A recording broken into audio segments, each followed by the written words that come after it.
বিসমিল্লাহির রহমানির রহিম। প্রিয় শিক্ষার্থীবৃন্দ, আজ আমরা বইয়ের চেঞ্জের পার্ট 5 আলোচনা করব মডেল অক্সিলারি ভার্ব এবং অন্যান্য বিষয় নিয়ে। চলো তাহলে শুরু করি। এখানে দেখো may, might, can, could, must, ought to, going to, আরও অনেকগুলো আছে, যেমন শেল, শুড।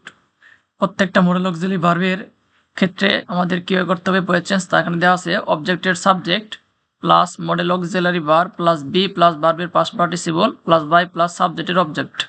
অর্থাৎ এখানে মডেল অক্সিলারি ভার্বের পরে অতিরিক্ত কি বসবে? বি বসবে, মনে রাখবা। দেখো you must write the poem, তাহলে কি হবে? একটি ভয়েসের অবজেক্ট হলো দ্য পোয়েম, প্যাসিভ ভয়েসে গিয়ে কি হবে? দ্য পোয়েম সাবজেক্ট হয়ে যাবে। এখানে অক্সিলারি ভার্ব আছে মাস্ট, এই মাস্টই বসবে, কিন্তু এরপরে অতিরিক্ত কি বসাতে হবে? বি বসাতে হবে। তাহলে অতিরিক্ত বি দিলাম।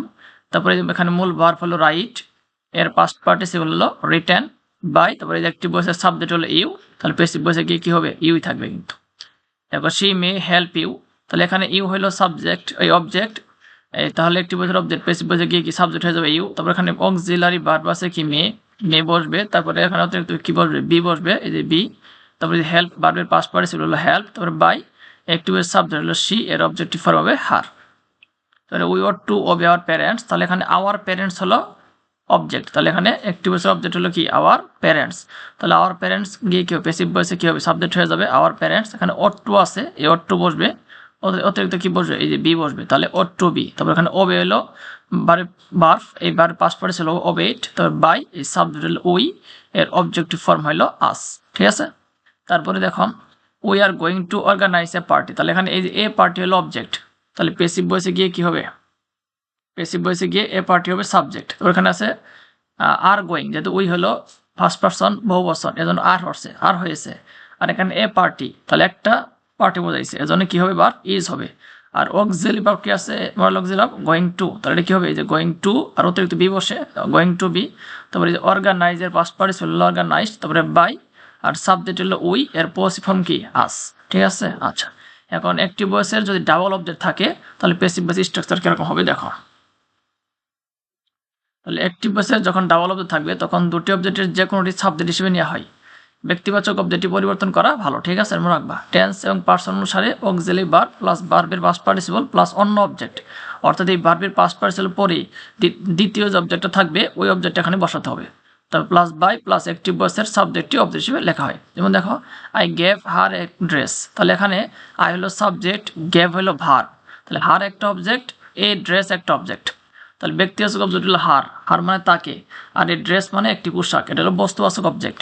তাহলে আমরা প্রথমে হার দিয়ে করব, অর্থাৎ দুইটা অবজেক্ট থাকলে যে কোনো একটা অবজেক্ট দিয়ে ভয়েস করলেই হবে। তাহলে প্রথমে আমরা হার দেখো, তাহলে হারের সাবজেক্টিভ ফর্ম হলো শি, আর গিভ গেভ হলো বারে পাস্ট ফর্ম, তাহলে কি হবে? ওয়াজ হবে, কারণ শি থার্ড পারসন সিঙ্গুলার।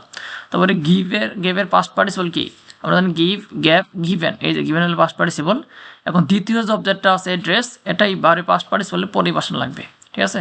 তারপরে বাই, আর সাবজেক্ট হলো আই, আয়ের অবজেক্ট ফর্ম হলো মি। এখন যদি কেউ মনে করো যে আমি এ ড্রেস দিয়ে করবো, তাও হবে। তাহলে আমরা যদি প্রথমে লিখবো এ ড্রেস, তারপরে ওয়াজ গিভেন। ঠিক আছে। তারপরে কি এই যে হার যে দ্বিতীয় অবজেক্টটা আছে, এই অবজেক্টটা আমরা এই ভার্বের পাস্ট পার্টিসিপলের পরে বসাই দিব। তারপরে বাই, আর সাবজেক্ট হলো আই, এর অবজেক্ট ফর্ম হলো মি। তুমি এইভাবে করতে পারো, অর্থাৎ ব্যক্তিবাচক অবজেক্ট দিয়েও করতে পারো, বস্তুবাচক অবজেক্ট দিয়েও করতে পারো। আচ্ছা, এখন যদি বাক্যটা কমপ্লেক্স সেন্টেন্স হয় তখন কি ভয়েস করো আমরা দেখো। তাহলে যেমন I know that he স্যাং the song, তাহলে আই নো, আই হলো সাবজেক্ট, নো হলো কি? ভার্ব। আবার এখানে দ্যাট হলো কনজাংশন। আবার হি স্যাং দ্য সং, এটা কিন্তু হি হলো সাবজেক্ট, স্যাং হলো ভার্ব, আর দ্য সং হলো অবজেক্ট। এই ক্ষেত্রে তোমাকে দুই জায়গায় মানে ভয়েস করতে হবে। ঠিক আছে। কমপ্লেক্স কম্পাউন্ড বাক্যের ক্ষেত্রে তোমাকে এই ক্লোজের মানে কনজাংশনের দুই পাশেই তোমাকে কি করতে হবে? ভয়েস চেঞ্জ করতে হবে। তাহলে আই নো, আমি জানি, তা কি জানি? এটা এখানে সাবজেক্ট মানে অবজেক্ট উল্লেখ নেই, তাহলে অবজেক্টটা কি হতে পারে? দ্যাট যে হি স্যাং দ্য সং, সে যে গানটি মানে গেয়েছিল, তাহলে সেই গানকে উল্লেখ করা হয়েছে, তাহলে এটা বস্তুবাচক বিশেষ মানে নাউন। আচ্ছা, তাহলে আমরা এখন কি করবো? প্রথমে সাব দেবো ইট, যেহেতু আই নোটে প্রেজেন্ট টেন্স আছে, তাহলে আমি ইট প্রথমে দ্বীপ ধরে নিব। ঠিক আছে। তারপরে ইটের পরে কি অক্সিলারি ভার্ব বসানো লাগবে, ইজ, তাহলে ইজ বসাবো। তারপরে যে নো এর পাস্ট পার্টিসিপল কি? নো, নিউ, নন, এই যে নন হলো ভার্বের পাস্ট পার্টিসিপল। আর নন ভার্বের সঙ্গে আমরা জানি কি বসে? প্রিপোজিশন টু বসে, বাই বসে না কিন্তু, তাহলে এখানে টু। আর এই আই এর অবজেক্টিভ ফর্ম হলো মি, এখানে দ্যাট, এই দ্যাট থাকবে। এখন এই যেখানে ই হলো সাবজেক্ট, স্যাং হলো ভার্ব, দ্য সং হলো অবজেক্ট, তাহলে দ্য সং প্রথমে লিখবো। আর যদি সিং স্যাং, স্যাং হলো বারে পাস্ট ফর্ম, তাহলে কি এটাকে আমরা ওয়াজ দিব, কারণ দ্য সং সিঙ্গুলার মানে গানটি নির্দিষ্ট বলেছে। আচ্ছা তারপরে সিং স্যাং সাং, এই সাং হলো ভার্বের পাস্ট পার্টিসিপল এখানে বসাইছি। তারপরে বাই আর সাবজেক্ট হলো হি, এর অবজেক্টিভ ফর্ম কি হিম। আচ্ছা তবে দেখো নোটটা কি দিয়েছি, একটি বই যদি পিপল সে দিয়ে শুরু হয় তবে একে প্যাসিভ করতে হলে এর শুরুতে ইট ইজ সেড দ্যাট ব্যবহৃত থাকবে। আচ্ছা মনে রাখবে একটু। যেমন দেখো একটা বাক্য দিয়ে দিয়েছি, people say that Dhaka is the city of Moscow. তাহলে আমরা প্রথম কি লিখবো, ইট ইজ সেড দ্যাট। কি লিখবো, পিপল সে দ্বারা শুরু হলে কি লিখবো, ইট ইজ সেড দ্যাট। এখন Dhaka is the city of mosque, তাহলে এটুকু যা আছে আমরা তাই বসে দিব, মনে থাকবে। শুধু একটু পরিবর্তন, পিপল সে দ্যাট এগুলোর ক্ষেত্রে মনে রাখবা ইট ইজ সেড দ্যাট, আর বাকি যা থাকবে সম্পূর্ণ বসাবো।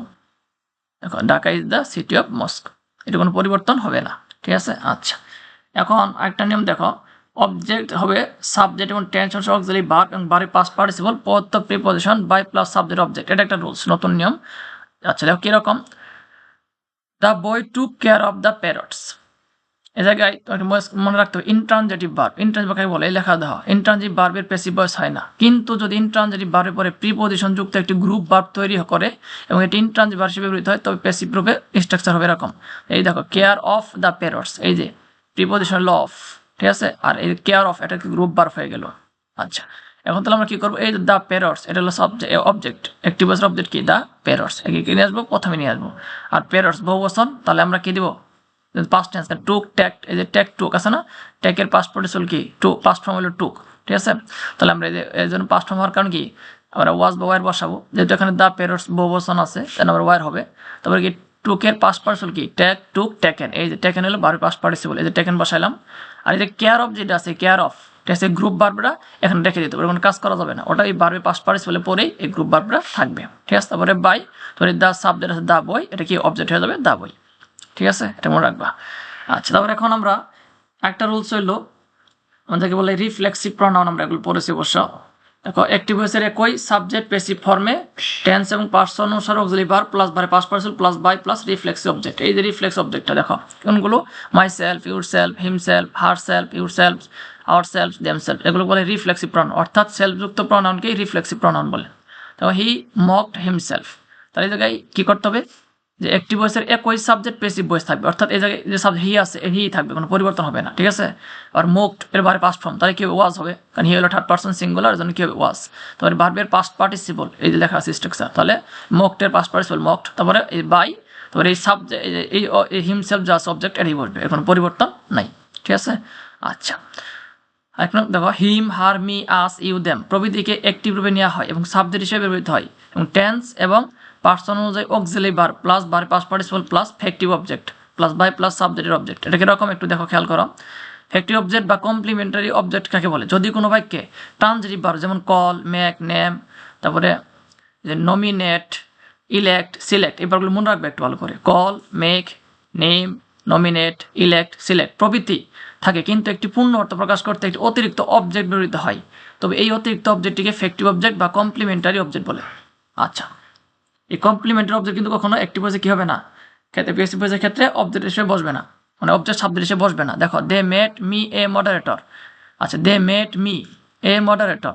আচ্ছা এই জায়গায় যে তুমি খেয়াল করতে হবে, দেখে এই যে অবজেক্ট কি দেখো মি, আর এই মডারেটর একটা অবজেক্ট, ঠিক আছে। তাহলে এখানে মি কিন্তু তোমাকে সাবজেক্ট নিয়ে যেতে হবে, তাহলে মি এর সাবজেক্ট কি আই, আর মেক মেড, মেড হলো ভার্বের পাস্ট ফর্ম, মেকের পাস্ট ফর্ম হলো মেড, এর কি ওয়াজ, আই ওয়াজ, তারপর ভার্বের পাস্ট পার্টিসিপল, এই যে একটা অবজেক্ট আছে এ মডারেটর, এটা এখানে রেখে দিতে হবে। তারপরে বাই আর সাবজেক্ট আছে দে, দের অবজেক্টিভ ফর্ম কি দেম, ঠিক আছে। আচ্ছা এইগুলো ভালো করে মনে রাখবা। আচ্ছা তারপরে দেখো অবজেক্টিভ সাবজেক্ট হিসেবে ব্যবহৃত হবে, এটা আমরা নিয়ম আগে নিয়মই। আচ্ছা কিছু ট্রানজিটিভ ভার্ব কিছু সাহায্যকারী অবজেক্ট ব্যবহার করে ট্রানজিটিভ ভার্বের মতো আচরণ করে, এই সাহায্যকারী অবজেক্টগুলোকে কগনেট অবজেক্ট বলে। যেমন হি রট এ পোয়েম, এই এ পোয়েম একটা কি অবজেক্ট, তাহলে এই অবজেক্টটাতে কি হবে সাবজেক্ট হয়ে যাবে এ পোয়েম। আর রাইট রট, রোট হল ভার্বের পাস্ট ফর্ম, তাহলে কি হবে ওয়াজ, আর এই রোটের পাস্ট পার্টিসিপল রিটেন, তারপরে বাই, এই সাবজেক্ট হলো হি, আর অবজেক্ট কি হিম। এগুলো এই অ্যাসার্টিভ সেন্টেন্সের মতোই নিয়ম, ঠিক আছে, এটা পাস্ট ইনডিফিনিটেন্সের মতো হয়ে গেছে। আচ্ছা দেখ এরপর আমরা দেখো অ্যাক্টিভ ভয়েসের অফ সাবজেক্ট এবং টেন্স এবং পার্সন অনুযায়ী মূল ভার্ব, ধর ইনফিনিটিভ এর পরের অবজেক্ট যদি থাকে আর কি, তবে টু বি প্লাস ইনফিনিটিভ এর পরের ভার্বের পাস্ট পার্টিসিপল। দেখো কিরকম, he wants you to give a speech, তাহলে এই জায়গায় এই যে টু, এই টুটা কিন্তু কি এরপরে একটা ভার্ব আসছে গিভ, এই to plus verb present verb বলা হয় ইনফিনিটিভ, বুঝতে পারছো। এরকম যদি থাকে বাক্যের ভিতরে তখন তুমি কিভাবে ভয়েস করবা, তখন নিয়মটা কি যে অ্যাক্টিভ ভয়েসের সাবজেক্ট ওই অ্যাক্টিভ ভয়েস সাবজেক্টই থাকবে। দেখো হি আছে, এবং টেন্স এন্ড পারসন যে মূল ভার্ব, এই যে মূল ভার্ব যা দেখো ওয়ান্স শেষ, কোনো পরিবর্তন হয়েছে?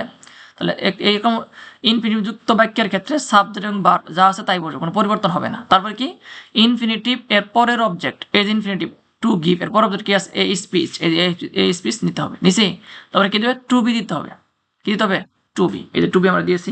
আচ্ছা, তারপরে কি ইনফিনিটিভের পরের ভার্ব পাস্ট পার্টিসিপল, তাহলে ইনফিনিটিভের পরে ভার্ব কি আছে? এই যে টু, এর পরে ভার্ব কি আছে? গিভ, এর পাস্ট পার্টিসিপল কি হবে? গিভেন। তো বুঝতে পারছো? তাহলে ইনফিনিটিভ যুক্ত বাক্যের ক্ষেত্রে সাবজেক্ট এবং ভার্ব যা থাকবে তাই, কোনো পরিবর্তন হবে না। তারপরে ইনফিনিটিভ যুক্ত ভার্বের পরের যে অবজেক্টটা আছে এই অবজেক্টটা বসবে, তারপরে কি বসতে হবে? টু বি দিতে হবে। তারপরে যে ইনফিনিটিভের পরের যে ভার্ব আছে, ঠিক আছে, ওই ভার্ব কি দিতে হবে? পাস্ট পার্টিসিপল দিতে হবে। ঠিক আছে, আচ্ছা। একটা বাক্য দেখো, অ্যাক্টিভ ভয়েসের সাবজেক্ট প্লাস মূল ভার্ব প্লাস দ্যাট প্লাস জিরান্টের পরের অবজেক্ট। এই যে জিরান্টটাকে বলে আমরা জানি যদি কোনো ভার্বের সাথে আইন যুক্ত হয় তাকে বলা হয় প্রেজেন্ট পার্টিসিপল, আবার অনেক ক্ষেত্রে কি বলা হয়? জিরান্ট বলা হয়। এখন দেখো এখানে ভার্ব কি প্রপোজড একটা ভার্ব, ওয়াচিং একটা ভার্ব, কারণ দুইটি ভার্ব একসঙ্গে থাকবে না, দ্বিতীয় সঙ্গে আইন যুক্ত হবে। এই দ্বিতীয় সঙ্গে আইন যুক্ত হলো তাকে বলা হয় জিরান্ট। তাহলে হি প্রপোজড, এটা পাস্ট টেন্স আছে, ওয়াচিং দ্য মুভি। তাহলে নিয়মটা কি? নিয়মটা হলো এই ক্ষেত্রে অ্যাক্টিভ ভয়েসের সাবজেক্টের মূল ভার্ব একই থাকবে। দেখো অ্যাক্টিভ ভয়েস সাবজেক্ট হলো হি আছে, মূল ভার্ব প্রপোজড, তারপরে কি দিতে হবে? এই দ্যাট দিতে হবে, দ্যাট। তারপরে জিরান্টের পরের অবজেক্ট। আচ্ছা, তাহলে এখানে জিরান্ট কি আছে? ওয়াচিং, এর পর অবজেক্ট কি আছে? দ্য মুভি, এই দ্য মুভি দিব। তারপরে কি দিতে হবে? শুড বি দিতে হবে। কি দিতে হবে? Should be. তাহলে ইনফিনিটিভের ক্ষেত্রে কি দেওয়া লাগছে? টু বি দেওয়া লাগছে। আর জিরান্টের ক্ষেত্রে কি দেওয়া লাগবে? শুড বি দিতে, মনে রাখবা। আচ্ছা, তারপরে কি দেওয়া লাগবে? ওই যে জিরান্টের পরে ভার্বকে কি করতে? পাস্ট পার্টিসিপল রূপান্তর করতে হবে। তাহলে জিরান্টের পরে ভার্ব কি আছে? জিরান্ট করতে, জিরান্টকে জেনে পড়ে না তো, জিরান্ট যে আছে, জিরান্ট কি আছিল? ওয়াচিং। এই ওয়াচের পাস্ট পার্টিসিপল দিতে হবে কি? ওয়াচড। ঠিক আছে, তাহলে আমি আবার একটু রিপিট করতেছি, দেখো। তাহলে জিরানযুক্ত বাক্যের ক্ষেত্রে সাবজেক্ট এবং ভার্ব যা আছে তাই থাকবে। তারপরে কি দিতে হবে? দ্যাট দিতে হবে। তারপরে জিরান্টের পরে যে মানে অবজেক্ট থাকবে ওই অবজেক্টটা বসাতে হবে। তারপরে কিন্তু শুড বি দিতে হবে। তারপরে জিরান্টের পাস্ট পার্টিসিপল দিতে হবে। ঠিক আছে, আচ্ছা, খুব সুন্দর একটা নিয়ম। তারপর দেখো অ্যাক্টিভ ভয়েসের সাবজেক্ট প্লাস মূল ভার্ব প্লাস দ্যাট ইনফিনিটিভ পরের object plus should be plus infinitive ভার্বকে পরিণত করে তো পাস্ট পার্টিসিপল। এই নিয়ম তোমার করা যেতে পারে, যেমন he decided to prepare the proposal, তুমি এই নিয়মও করতে পারো। আচ্ছা, কিরকম? The he decided, he decide থাকবে, এই টু আছে, টু থাকবে, পরে কি হবে? দ্যাট হবে। তারপরে টু প্রিপেয়ার এর পরের অবজেক্ট কি আছে? দ্য প্রপোজাল, এই দ্য প্রপোজাল লিখবো। তারপরে শুড বি, তারপরে এই যে প্রিপেয়ার পাস্ট পার্টিসিপল কি? প্রিপেয়ার্ড। ঠিক আছে, তাহলে এই নিয়ম তুমি করতে পারো। আচ্ছা, একটা নিয়ম হলো দেখো, যদি ওয়ান দ্বারা বাক্য শুরু হয়, কি দ্বারা শুরু হয়? ওয়ান দ্বারা শুরু। এই যে one should perform one's prayers, তাহলে কি হবে? এই অবজেক্টের সাবজেক্ট, তাহলে এই জায়গায় এই যে প্লেয়ার্স এটা হলো অবজেক্ট, একে সাবজেক্ট নিয়ে আসো, তাহলে প্লেয়ার্স। তারপরে কি শুড বি দিতে হবে। কি দিতে হবে? শুড বি, এই যে শুড বি দিব। তারপরে ভার্বের পাস্ট পার্টিসিপল, এই যে পারফর্ম, এর পাস্ট কি? পারফর্ম। তাহলে এখানে এই বাই দিয়ে তারপরে এই সাবজেক্ট অবজেক্ট দিতে হবে না। তাহলে ওয়ান দ্বারা বাক্য শুরু হলে প্রথমে কি করা লাগবে? এই যে অবজেক্টটা সাবজেক্ট নিয়ে আসতে হবে, তারপরে শুড বি দিতে হবে, তারপরে ভার্বের পাস্ট পার্টিসিপল, আর কিছু করতে হবে না। ঠিক আছে, আচ্ছা, এগুলো তাহলে আমাদের অ্যাসার্টিভ সেন্টেন্সের ভয়েস করে ফেললাম। এর পরবর্তী আমরা ইম্পারেটিভ সেন্টেন্স এবং ইন্টারোগেটিভ সেন্টেন্সের ভয়েস পর্যায়ক্রমে নিয়ে আসবো। ততক্ষণ পর্যন্ত আমাদের ভিডিওর সাবস্ক্রাইব করে, আমাদের চ্যানেলে সাবস্ক্রাইব করে কি আমাদের সঙ্গেই থাকো। খুদা হাফেজ।